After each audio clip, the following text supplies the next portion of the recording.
to Unapologetically Woman. We're celebrating phenomenal women all across Kentucky who make no apologies for their perspectives or the impacts that they're making in the community. Today we're celebrating Leila Salisbury. Leila is a wife, a mom, and the executive director and founder of the Kentucky Center for Grieving Children and Families. Unapologetically Woman, Leila Salisbury, that's you. Congratulations. Thank you. I'm so proud that you're in this position. Oh, well, I love the work. You know, a lot of people here, you know, when you're working in a space that involves grief and loss, they kind of say, you know, isn't that sad? Isn't it depressing? And I find it just really inspiring and connecting work. So I love doing it. Well, but you're living in your purpose too, because Yes. you were affected, which is one of the reasons that you started this. Yes. So when my daughter was 5, my husband died by suicide, and we were living, I'm from Kentucky, but we were living in Mississippi at the time, and where we were living in Jackson had one of these children's grief centers. So we started as the client of one of these centers and really loved it. It was such a healing place for my daughter. I really needed that, especially folks with stigmatized loss. You don't know where or with who it's safe to talk about those kind of things. And so I really appreciated having that community of folks who could listen and support and not judge. And after a couple years, I found myself joking, you know, oh, I'm going to move back to Kentucky and start one of these centers. And, you know, about the 5th time I made the same joke, I thought, maybe I might really kind mean of that. serious about this. Why do I keep saying this? So I went back. I'd gotten to know the folks at the center, and I said, hey, can I volunteer for a year and see, you know, see the flip side of what this feels like? And I loved it. And I kind of knew that at some point that was going to be the purpose and the next thing for me. So it took a few years. You know, I did get back to Kentucky, and then after another loss, my mom died unexpectedly. That was kind of the moment where I thought, all right, it is time. Well, because grief is one of those things that's going to hit us all. Yes. No, and one of the things I find, I don't understand fully why we're so hesitant to talk about grief, because it's literally the most connecting human experience we will all have. You know, everybody is going to lose somebody in their lives as they age. So it is one of our most universal things, but we're all kind of afraid to talk about it. It's a little bit uncomfortable, you know. Right, it is. But also, I think the flip side of it, it can be, what I experienced at that group in Mississippi was, it was an incredibly diverse room of everybody from younger widows to kinship care folks, you know, grandparents. And we all had so much in common, despite, you know, outwardly looking at us how different we seemed. And I realized that was actually one of the things that made that the most special kind of place for me and the most healing. So, you know, thinking about what do I want to build in Kentucky, I wanted that feeling of, you know, this is an incredibly diverse and accepting room, and everybody in here is going to find a lot of commonality and connection with everybody else in the room. Well, and one of the things that you say about grief is trauma. Yes, and especially, you know, grief, it's interesting because it's both trauma and it's also completely a normal response to the loss of somebody, you know, we love or care about. I think the grief becomes even harder, especially if it's a sudden loss, which can be traumatic for kids or anybody who's been caring for someone who's been seriously ill for a long time. You know, that anticipated loss over a long time can eventually come to kind of lodge as trauma with you. And, you know, here in Kentucky, we have so much loss from overdose-related deaths, you know, increased homicides, increased suicides, you know, and those are definitely traumatic losses that make it even harder to find folks where you feel like you can talk about, you know, the losses and just the feelings you're having connected to that loss. Well, and another thing that I thought about during one of the conversations after one of the conversations that we had is you talk about grief is not just death. death is not the only way. Yes. And a lot of people I didn't think about that. So can you talk about that just a little bit? Yes, and that's one of the things as our organization is developing more trainings for teachers or community professionals for other agencies. We're looking at the grief of non-death loss. So, think about for here in Kentucky, the grief that follows a divorce of parents or separation. A parent may be incarcerated or absent due to addiction struggles or other circumstances. And, an adult, but certainly a child, is grieving the presence of that relationship. In cases of, these non-death losses, the person may still be alive, but you're grieving the relationship you want and wish you had with that person. It's sort of that unrealized aspect, of the connection you want, but is just not there, and you're grieving that. So grief is so universal. I think about it a lot in terms of kind of our communal reaction to COVID, for example. To me, COVID was a huge worldwide grief event. We were grieving the routines that we had lost, the ways we live our lives, habits we had, everything has changed. And I think one of the things that grief does is remind you at a pretty visceral level, like, you don't control everything that happens in this world. That you make decisions and try to make good choices, but, many things are out of your control. And I think that kind of elicits a grief response, or, when you're grieving something and you lose somebody or something, it's a reminder that I can't control everything that happens to me. And so not being able to control, if you have grief and you're not taking care of it, untreated grief can cause what? Any and everything. The joke in my household is, for a while I had to put like $1 in a jar if I said the phrase, "It's always about the grief," because I can connect anything. I think in terms of their bodily responses, grief, one of the things I think we don't recognize as much, grief really lodges in the body. So for me, I joke that I have a grief cough. So when I've had significant losses, and I finally came to connect, like, these mystery coughs, when I'd lost somebody, would just come up and last for months. And, I'm like, oh, that's my grief cough. When my best friend's mom died, mysteriously this cough came up again. I'm like, oh, it's just the grief cough. Other people will start experiencing headaches. And we see this a lot in kids, too, because sometimes they don't have the language or the understanding to talk about it. So their feelings are literally coming out sort of in their emotional responses, but through their body. Headache, stomach ache. We say when we're talking to schools and teachers, look for the kid who's the frequent flyer in the nurse's office. I know we saw that with my daughter. I was getting calls from her from the nurse's office 2, 3, 4 days a week. My head hurts, my stomach hurts, I just don't feel right. The light's too bright in the hall, it's too loud, I feel like I'm having a panic attack, those kind of things. Sleep disruptions, appetite, all of that, can be a grief response. So you've got the body, and then, the host of emotional responses. And I think one of the things, grief is tough because it looks like so many different things, and there's sort of no one way to address it. So you may feel, intense longing or sadness for the person who died. But for somebody who had a very complicated relationship with the person who died, it might have been an abusive relationship or just an unsatisfying relationship or a relationship filled with a lot of regret, you might feel relieved, on some level, especially if it was a person who's creating a lot of chaos in the home.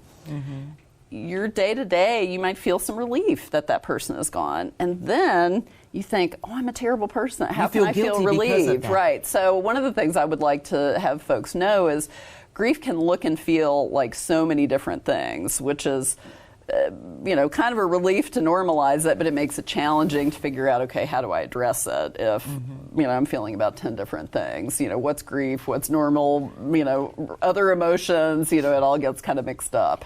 Well, and I think it's also a good time to remind folks that it's okay not to be okay, but to recognize that you're not okay and ask for help. Yes, that actually, you've quoted the title of one of my favorite books for early grief. Oh, it's called yes. It's Okay, You're Not Okay. And that is totally true, because especially, after a traumatic loss or after any loss of someone you really loved, you are not okay. And that is normal. And, there are things you can do to support yourself, seeking out peer support, counseling. One of the things we want to do also with the organization is just work more with counselors, provide a practicum site to better educate clinicians to work with grief. Because, I'm guessing that is probably a reason many people show up maybe for the first time, looking for therapy or some mental health support, is grief. I've seen this in my own life. Grief can be devastating because it sort of deconstructs all the coping mechanisms you've had, how you ignore certain things that maybe need attention, or you're just focused.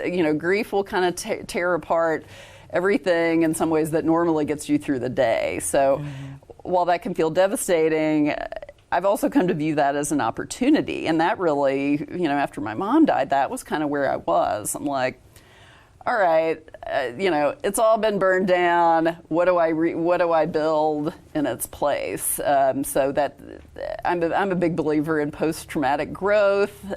But it's, again, when you just had the loss, it's hard to feel optimistic about anything. What You're does like, that mean? oh, hey, this is an Post-traumatic opportunity. growth, yes. So they've, I think we've all heard some variation on, the 5 stages of grief. So I also want to tell folks who are watching this, that actually doesn't apply to grief. The 5 stages that we hear about was actually a study of people who were dying. So the 5 stages actually describe the process of coming to acceptance of your own impending death. But we've kind of put that on top of grief. So when people think, I'm not going through the 5 stages right, or they're all in an order. I thought I'd gotten through anger, but now I'm back in anger. Now I'm mad again. Right. And so I want to release people from the thought that, grief has any linear progress like that, because it's like a big scramble, tangle of yarn is really what it looks like, instead of a nice line of the 5. But thinking about, post-traumatic growth. So, we've heard about, those 5 stages, and there's a great book by a guy named David Kessler who talks about the 6th stage, which is meaning making. So post-traumatic growth and kind of this meaning making. So once you get to a place where you're feeling a little stabilized, after a loss, you're also in this place where you're kind of questioning. You're more keyed into, I only have so much time in this life. How do I want to be spending my time? Are my relationships fulfilling? Are the people around me the people I need around me? You're questioning, what your life looks like, who you're spending that life with, what your purpose is. So I think that's where a lot of people, after any kind of loss, find themselves in that place. So that's where I think it can be the real place of growth. And I've seen that for myself, and I really want to encourage people. I'm like, yeah, you didn't choose to have to go through the process that got you here, and it is not fun. I'm not saying that, but I think you can take, purpose and meaning going forward out of that opportunity too. Because is it unhealthy to stay in that and not move in that moment of grief and not move on? Because I know sometimes I'll be driving and the next thing I want to know, Right, and I wouldn't say, so one of the things, and especially with kids, but I honestly think this is true with adults, we want to say, use the words like recover from grief or, move past grief. I think the reality is, if it was somebody you were connected to and cared about, you're never done with that grief. The grief looks different over time, and it feels different, and over time it's more episodic. It's not as with you 24/7 as it would be in the first few months, but it is kind of part of your story. And especially for kids, who lose somebody, a really significant person, they're always going to miss that person. And usually the, people we're close to die, like, we always want them back. And that's right. normal. So having a moment where you hear a song that, that's a trigger, like reminds you, or a smell that you're like, oh yeah, I miss this person. Or so I also just want to, like, that's normal. I think it's when you get stuck in the not being able to incorporate kind of the memories and inspiration of that person in whatever you do next. I think you can get stuck in grief. I don't think you can ever fully, grief's going to hang out with you, but it looks different. It feels a lot lighter down the road. And when it comes to kids, I'm just wondering, sometimes we try to protect our kids so much that we don't let them have what they really need. Yes. And to talk about what they're feeling or... That is one of the big things that I would love. We see so many kids who are part of our school-based services who just say, I can't talk about this loss anywhere because every time I bring it up at home, Mom, I can tell, gets sad, and she doesn't, or so she changes the subject, or I can tell, like, she starts to cry, and I don't want to see her cry, so I just don't talk about it. But they really do need to process this, and kids will reprocess a loss at every developmental stage as they get older. Littler kids don't understand the permanence of death, so they may be saying, they might have gone to a funeral and, know on some level this person's dead, but they'll come home a couple weeks later, like, when's Mom coming home? And then once they understand when they're a little bit older, 8, 9, 10, the permanence of death, then they're re-grieving. We'll have parents call us and say, it's like the death just happened. They're crying, they're acting out.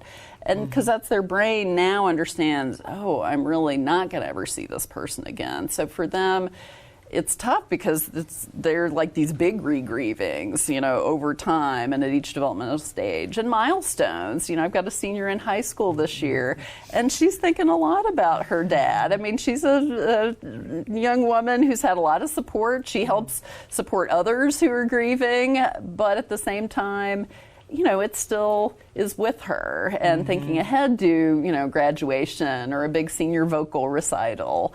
She knows there are going to be a couple people who she really wanted there who aren't. And she's grieving that. But again, that's normal. And I think helping adults and kids and teens understand, when you're having that moment of crying in the car, it doesn't mean you're not grieving correctly or you're not moving forward. It just means you're having a little reminder. Just a sad moment, and that's okay. One of the things that I think it helps if we understand all emotions come and go, and sometimes the good emotions are replaced by that moment of sadness, but that will also pass into something else. So I think it's the places when we get stuck in the one emotion, rather than knowing this life and this world are full of all the emotions. And I think that's really what grief has taught me. I lived kind of in a very narrow emotional band. I was only comfortable with a tiny range of emotions. And after big grief experiences, you've seen the sad, super sad part of the spectrum. But for me, and I think for some other people sometimes, that opens up joy too. I realize there's another book talking about mindfulness and grief, and it's called Full Catastrophe Living. So in some ways, until my mom died, I didn't really understand what that title meant. And I feel like I have the full catastrophe life, but it can be the hardest stuff, but also the most joyful stuff. And it's all, in this huge rainbow spectrum of things. So we can access all of it, and that it's all shifting around. And there's actually something good in that, that, when you're in that tough moment, knowing, well, this is not forever, in an hour or two, I might feel differently. That's right. And sometimes it doesn't even take an hour. Sometimes it can be 10 minutes. Yeah. Oh, Sharon, I heard you're having a bad day. No, that was a moment. Right. No, so I think, and it helps, I know at least it helps me to feel less anxious. When I recognize the moment, just recognize it for what it is, a moment, and that's okay, rather than start a cycle of beating yourself up. Oh, I shouldn't feel this. Just saying, it's one of the emotions I'm having right now, and just kind of release it. And let it go. Yeah. And so, Leila, talking about grief, you know, because people say that, oh, if you want to talk about grief, Leila's your girl. But before you were doing all of this, you were a publisher. So I had, you know, my before life, I worked in academic publishing for 25 years. You know, I decided when I was 13 years old, I think. You know, I was one of those weird kids who knew very early on what I wanted to do. And I really loved that career. I love learning. What I realized is, you know, that career and this career they are the same in that I love connecting people, information, and resources. And so I've done that kind of now in two different settings. Well, and you do this, and your vehicle is kind of like the resource mobile. I know. Basically, my full life is now, you know, we have programs in a lot of different spaces. So at any given time, I've got like a teen grief journal in my car, shelving, you know, school supplies. I just open up the trunk, it's all in there. Yeah, and just dig it out. Yeah, and, you know, home, my daughter and I, so she co-leads one of our online teen groups. So she's doing that. You know, any given time on a Wednesday night, you know, she's in our guest room, you know, on a Zoom with teens from across Kentucky doing that. So in some ways, it's a little 24/7 job. I'm trying to do a little bit better of, you know, having some work-life separation. Some boundaries. But, you know, that's probably good. And too, for my daughter, too, I realize I both love, it's kind of, you know, it brings us really close, and it's kind of a great partnership and pairing. And she's talked about how she wants to go to college and, you know, investigate psychiatry and help other kids. So I said, you know, her experience has really shaped her trajectory in a positive way in terms of, you know, she wants to get herself to a place where she can then help others, you know, based on the experiences she had. But it is pretty immersive in her house, so it'll probably be very good for her to go off to college and like, you need to have some fun. And I think that's, for kids, especially who lose a caregiver early on, you know, they do get a lot of extra responsibilities and roles put on them. I mean, one of the things, unfortunately, young men and boys are often told, you're the man of the house now. You know, and kids take stuff pretty heavy. Literally, yes. And, you know, whether they're, I mean, we've had folks say, you know, yeah, that was said to me, and I literally thought that meant I had to sleep in the bed with mom and do, you know, because little kids, they, you know, they don't understand things in the same way. But, you know, there are a lot of kids out there then who, after a parental loss, have to go get, you know, a part-time job to help with family finances, or they're helping raise siblings, or, you know, taking them, making sure they eat breakfast, making sure they get to school. And so there are a lot of, you know, a lot of these kids have heavy loads and feel they're not only anxious, you know, that somebody else is going to die, but they also feel responsible for kind of helping run households. So, you know, I see a little bit of that in my teen. So I'm excited for her to go off and kind of start, you know, creating more of her own experience. Right. But I think this is the reality for a lot of kids Absolutely. too. So, and that's why for our programs, we incorporate fun because they're kids, and part of what, you know, they sometimes don't have the opportunity to just be a kid that they would always like. And so, you know, I want to create spaces where in here, you're also just a kid. You can have fun. You're not responsible for anybody else right now. You know, just, you know, work on you and have fun with the friends who are here. Well, Leila, for people that are young girls, women, even men, whoever, that are watching and listening to you today, what kind of words of encouragement would you give to them? Oh, well, I have to say, I think a lot, especially in founding this nonprofit, which I have a new admiration for anyone founding or running a nonprofit, because it is not easy work, but I love it. I will say what I was encouraged by, my grandmother always said, if you see something that needs doing, roll up your sleeves and get to work. And so that stuck with me. The other thing I would say is, don't be afraid to make that leap if you know there's something else that you are called to be doing. You know, at the age of, what was I, 46, 47, I quit my job of 25 years. You know, I'd never quit anything in my life without, you know, kind of another job I was going immediately to. So, but I gotten to the point where I'm like, this feels like the only sane thing for me to do. Like, I know in my heart this is right. And everyone's like, you're so brave. That seems kind of crazy. But, and probably on the surface, yes. So I would but I knew it was what I needed to do. So I would encourage people, you know, sometimes, you know, it's worth I would say it's a calculated leap. Like, don't just, you know, quit. I mean, this was 5-6 years, you know, I'd been thinking about, kind of planning. But, you know, sometimes you just have to pull that trigger and take the next step. So, yeah. Well, Leila, thank you so much for letting us celebrate you today. I appreciate it. I love talking about this, and I love just interacting with other inspiring women. We need each other and keep building each other up. Perfectly said. You guys continue to watch as we celebrate other phenomenal women just like Leila, who are pulling up their sleeves and just jumping in and getting it done. Continue to watch us on Unapologetically Woman.